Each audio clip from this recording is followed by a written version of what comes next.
MK sudah menetapkan setidaknya itu ada beberapa putusan. Ada putusan nomor 55 bilang, nomor 55 2019 bilang gini, pilkada langsung itu dilaksanakan serentak dengan pemilu. Berarti dia sudah dikategorikan sebagai pemilu. Diperkuat di putusan 85, pilkada sebagai rezim pemilihan umum. Tesis saya itu yang saya mau bikin buku nggak jadi itu soal itu. Yang ketiga, putusan 135 sendiri yang menentukan pilkada itu secara langsung wajib digelar bersamaan dengan pemilu anggota DPRD.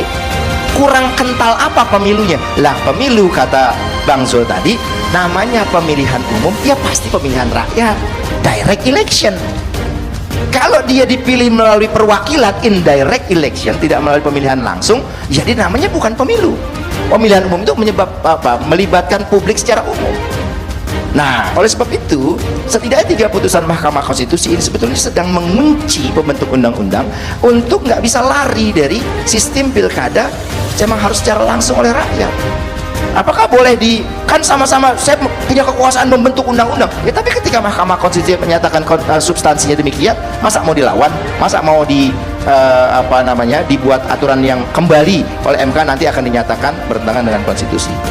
Nah, oleh sebab itu Partai Buruh menganggap bahwa pemilihan pilkada secara langsung oleh rakyat itu mutlak harus tetap diberikan. Walaupun dulu Prof. Jimli beliau ketika memimpin Mahkamah Konstitusi itu memberi 2 opsi kepada pembentuk undang-undang.